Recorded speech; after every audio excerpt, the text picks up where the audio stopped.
एक व्यक्ति एक गुरु के पास आया और उसने कहा, गुरुदेव, बहुत दूर से आया हूँ। मेरी एक समस्या है जिसका समाधान कोई नहीं कर सका। सुना है कि आपके पास हर समस्या का समाधान है। क्या आप मेरी समस्या का समाधान कर सकते हैं? गुरु ने कहा, मेरे पास किसी की समस्या का कोई समाधान नहीं है। समाधान तो लोग खुद ही करते हैं। मैं तो केवल मार्गदर्शन कर सकता हूँ, रास्ता दिखा सकता हूँ। अब रास्ते पर तुम चलो या ना चलो, यह तुम्हारी इच्छा। अगर तुम्हें ठीक लगे तो तुम अपनी समस्या मुझे बता सकते हो। व्यक्ति ने कहा, मेरे जीवन में दुख है, कभी कभी सुख भी आता है। चुनौतियां बहुत हैं, हमेशा नाकामयाब ही रहता हूँ, असफलता ही हाथ लगती है। बहुत चिंता में रहता हूँ, दिन रात भर सोचता रहता हूँ कि क्या होगा, क्या करूँ, कैसे असफलता को दूर करूँ। बहुत चिंता में रहता हूँ। कुछ ऐसा बताएं कि मैं अपने जीवन में शांति से रह सकूं और जीवन का मजा ले सकूं, जीवन खुल के जी सकूं और सुख हमेशा मेरे जीवन में रहे।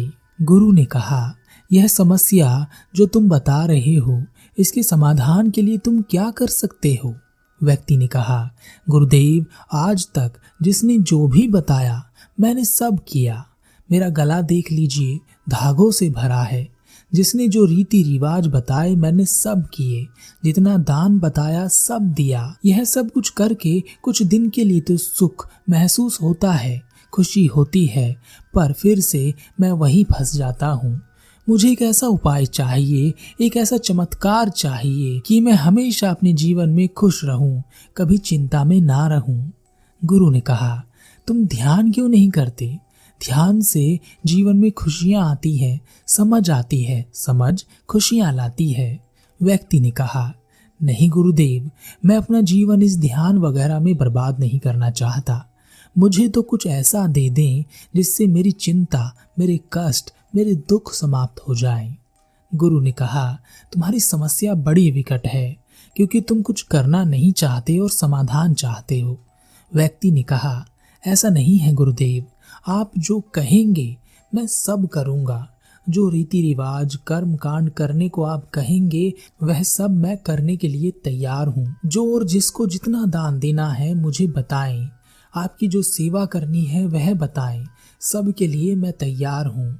बस मेरी समस्या का समाधान कर दीजिए। गुरु ने कहा, क्या तुम अपनी समस्या के समाधान के लिए सब कुछ करने के लिए तैयार हो?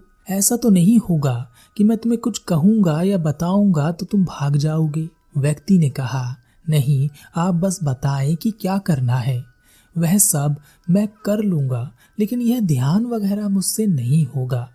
गुरु मुस्कुराए और गुरु ने कहा, ठीक है, मैं तुमसे ध्यान नहीं कराऊंगा। कुछ है जो तुम्हें काम करना है, और अगर तुमने कर लिया तो तुम्हारे जीवन में हमेशा खुशियां ही खुशियां रहेंगी। कोई कष्ट नहीं होगा, कोई चिंता नहीं होगी। यह सुनकर वह व्यक्ति बड़ा खुश हुआ। उसने कहा, गुरुदेव, बताएं मुझे क्या करना है। गुरु उस व्यक्ति को अपने साथ एक जगह पर ले गए। वहां एक बड़ा मैदान था। गुरु ने कहा, यह जमीन देख रहे हो, बंजर है। आज तक इस जमीन पर कई लोगों ने फसल उगाने की बहुत कोशिश की, पर इस जमीन पर एक घास का तिनका भी नहीं उगता। लेकिन अगर तुम इस बंजर मैदान पर, इस बंजर मिट्टी में कोई भी फसल उगाने में कामयाब हो गए, तब मैं तुम्हें वह चीज दे सकता हूँ जिससे तुम हमेशा अपने जीवन में चिंता मुक्त रहोगे, कष्ट मुक्त रहोगे और खुशियाँ तुम्हारे पास रहेंगी। पर याद रहे, यह काम तुम्हें खुद करना है, किसी से करवाना नहीं है। व्यक्ति ने कहा, गुरुदेव, जब इतने सारे लोगों ने इस जमीन पर मेहनत कर ली और यह जमीन फिर भी उपजाऊ नहीं हो सकी, तब मुझ अकेले आदमी से यह कैसे होगा? आप चाहें तो मुझसे कुछ भी मांग लीजिए, धन दौलत जितनी आप कहेंगे उतनी दे दूंगा, और बदले में मुझे वह मंत्र दे दीजिए जिससे मेरे जीवन के सारे दुख चले जाएं। गुरु जोर से हंसे और गुरु ने कहा, यह जो मैं तुम्हें देने वाला हूँ, यह धन दौलत से काम नहीं करता।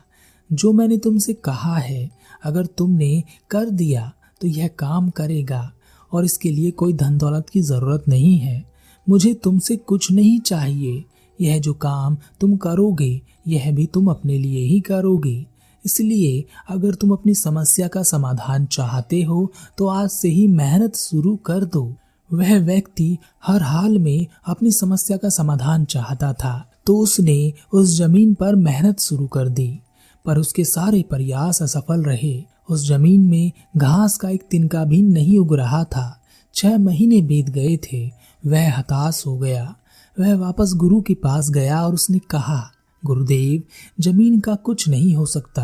आप मुझे कोई और कार्य बता दीजिए, कोई भी और कठिन कार्य, मैं उसे कर लूंगा, पर यह नहीं हो सकेगा।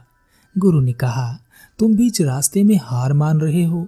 तुमने बहुत कोशिश की है, पर हर बार असफलता ही हाथ लगी है। तुम और कोशिश करो, जब तक कोशिश करो जब तक सफल ना हो जाओ, क्योंकि तुम्हारी समस्या के समाधान के लिए उस बंजर जमीन पर फसल उगनी जरूरी है। इसके अलावा कोई दूसरा तरीका नहीं है। उस व्यक्ति ने अपना सर पकड़ लिया और वह वापस चला गया। वह क्या करे, उसे यह समझ नहीं आ रहा था।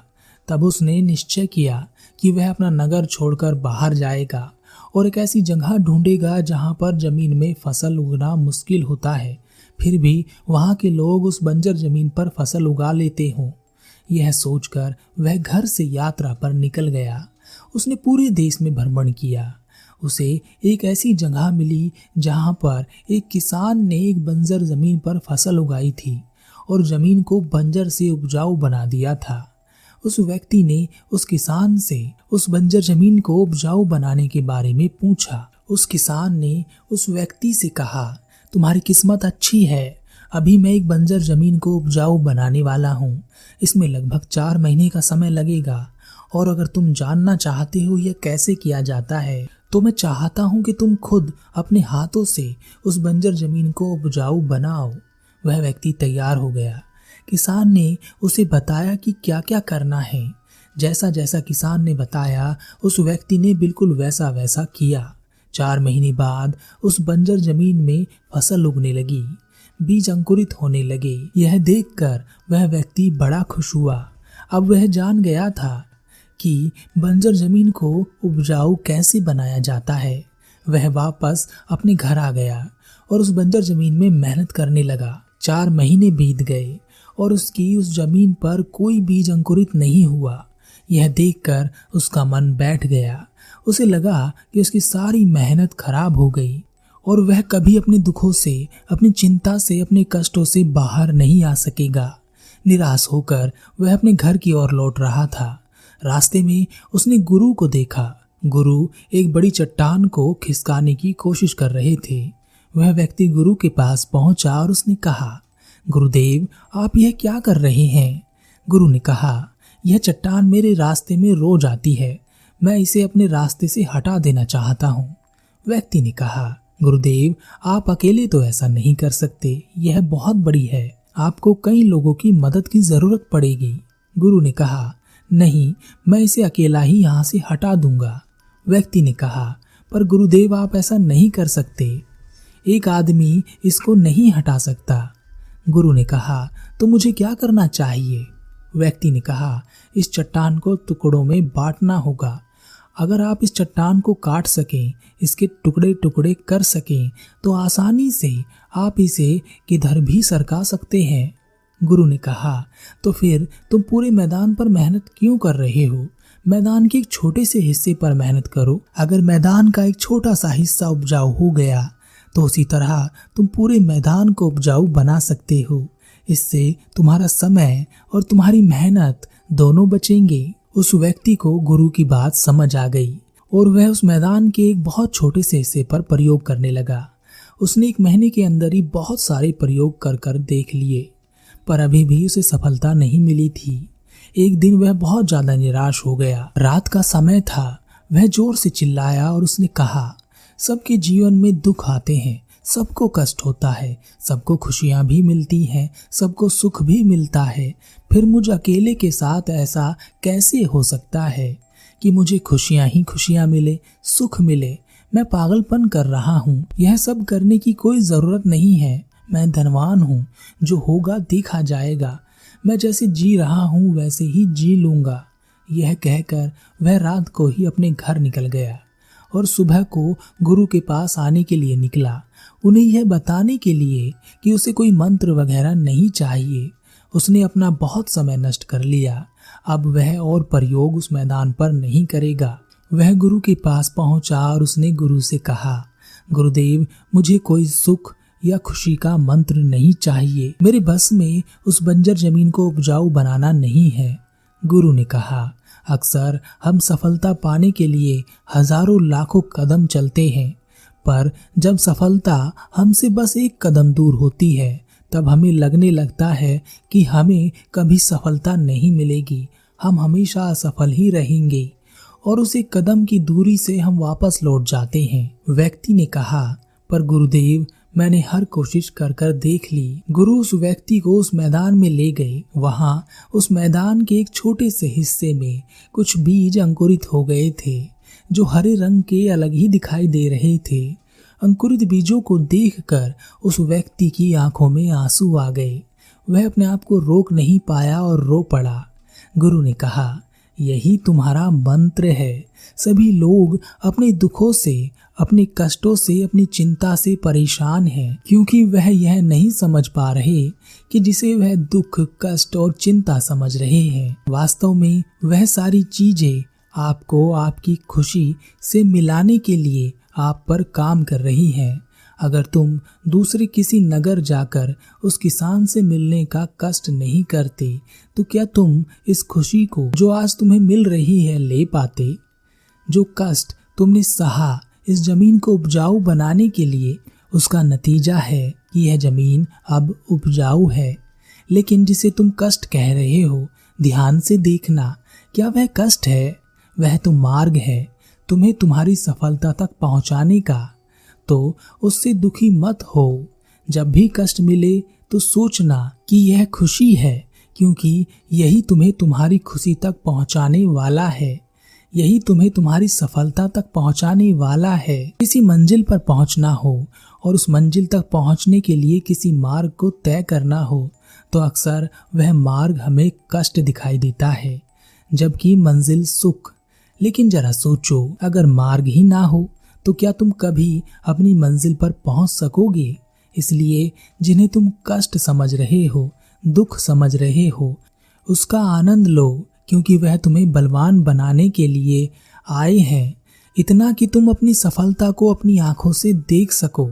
और अगर तुम इन कष्ट और दुखों से रो पड़े, हार मान ली, तो यह मार्ग के कष्ट और दुख तो रहेंगे, पर तुम अपनी मंजिल तक कभी नहीं पहुंच पाओगे, कभी सफलता नहीं देखोगे। इसलिए जीवन में चाहे जो कष्ट और दुख हो, उनका स्वागत करो, उनसे दुखी मत होना।